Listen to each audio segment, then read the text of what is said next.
ಮುಂದಿನ ಭವಿಷ್ಯವನ್ನ ತಿಳಿಯಬೇಕೆಂದು ಇಲ್ಲಿಯವರೆಗೆ ಅಧಿಕರಿಸಿಕೊಂಡಿದ್ದೇನೆ ನಾನು. ಅಣ್ಣ, ನಿಮ್ಮ ಭವಿಷ್ಯವನ್ನು ಹೇಳುವುದಕ್ಕೆ ಬಂದದ್ದು ನಾನು ಹೇಳ.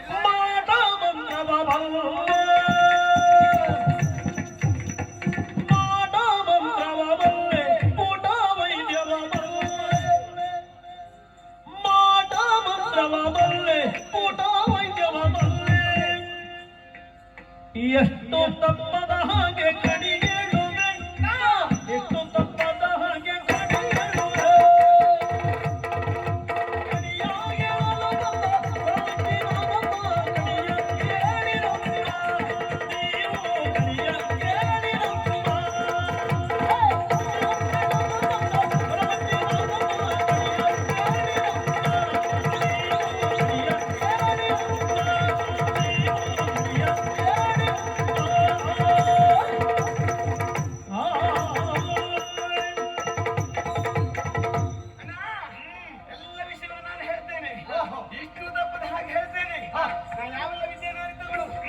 ಮಾಟ ಮಂತ್ರವ ಬಲ್ಲೆ, ಊಟ ವಿದ್ಯೆಯ ಬಲ್ಲೆ, ಔಷಧಗಳನ್ನು ಕೊಡ್ತೇನೆ, ಮಾತನಾಡ್ತೇನೆ, ಮಂತ್ರ ಹೇಳ್ತೇನೆ, ಎಲ್ಲ ವಿಷಯವನ್ನು ಹೇಳ್ತೇನೆ. ಎಲ್ಲ ವಿಚಾರವನ್ನು ನೀವು ಹೇಳ್ತೀರಿ. ಹೌದು, ಹಿಂದಾದದ್ದರ ಕುರಿತಾಗಿಯೂ ಹೇಳ್ತೀರಿ, ಮುಂದಾಗುವುದರ ಕುರಿತಾಗಿಯೂ ಹೇಳ್ತೀರಿ. ಏನೂ ತಪ್ಪುವುದಿಲ್ಲ. ಹಾಗಿಲ್ಲ ಅಂತಾದ್ರೆ ನಮ್ಮ ಮುಂದಿನ ಭವಿಷ್ಯ ಏನು ಹೇಳುವುದನ್ನ ನಾವು ಕೇಳ್ಬೇಕು. ಮುಂದಿನದನ್ನು ಹೇಳುವ ಮೊದಲು ನಿಮ್ಮದು ಹಿಂದಿನದೇನು ಅಂತ ಹೇಳ್ತಾ ಇದ್ದೇವೆ. ಈಗ ಹೇಳ ಅಣ್ಣ. ಸೋದರಿಕೆಯ ಲಗ್ನ ನಿಮಗೆ ಆದುದಲ್ಲವೇ? ಸೋದರಿಕೆಯ ಲಗ್ನ ನಿಮಗೆ ಆದುದಲ್ಲವೇ?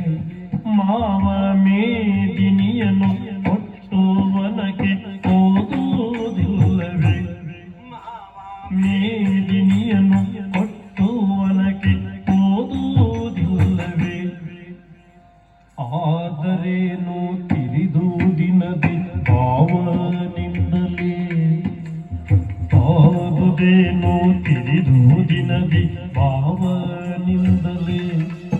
ಸೆರೆಯಾದುದೌದೇ ಸತಿಯೋ ಸಹಿತ ಸೋಲಿನಿಂದಲೇ, ಸೆರೆಯಾದುದೌದೇ ಸತಿಯೋ ಸಹಿತ ಸೋಲಿನಿಂದಲೇ. ಹೌದಾದರೆ ಹೌದೌದನ್ನೇ, ಅಲ್ಲವಾದರೆ ಅಲ್ಲವನ್ನೇ.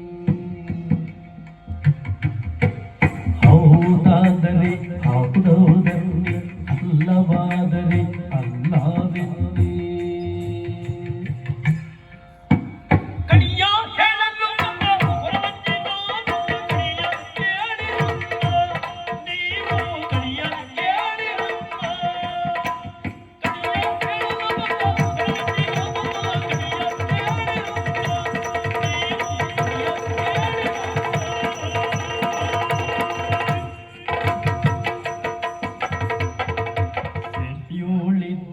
ಕಾಲದಲ್ಲಿ ರಾಯ ಕೇಳು, ಸೆರೆಯೋಳಿದ್ದ ಕಾಲದಲ್ಲಿ ರಾಯ ಕೇಳು. ಸತಿಯ ಬೆರೆತು ಮಗನ ಪಡೆದೆ ಸಟೆಯುಟ್ಟಿಟವೋ ಬೇಳು. ಸತಿಯ ಬೆರೆತು ಮಗನ ಪಡೆದೆ ಸಟೆಯುಟ್ಟಿಟವೋ ಬೇಳು. ಮಂತ್ರಿ ಮಾತೇನಂತೆ ನಿಮ್ಮ ಸೆರೆಯ ಬಿಟ್ಟಿಯ, ಮಂತ್ರಿ ಮಾತೇನಂತೆ ನಿಮ್ಮ ಸೆರೆಯ ಬಿಟ್ಟಿಯ. ರಾಜತಂತ್ರದಿಂದ ಶಿಶುವ ಗುಪ್ತ ಸ್ಥಳದೋಳಿದ್ದೀಯ, ರಾಜತಂತ್ರದಿಂದ ಶಿಶುವ ಗುಪ್ತ ಸ್ಥಳದೋಳಿದ್ದೀಯ. ಹೌದಾದರೆ ಹೌದೌದೆಂದೇ, ಅಲ್ಲವಾದರೆ ಅಲ್ಲವೆನ್ನೇ. ಹೌದಾದರೆ ಹೌದೌದೆನ್ನೇ, ಅಲ್ಲವಾದರೆ ಅಲ್ಲವೆನ್ನೇ.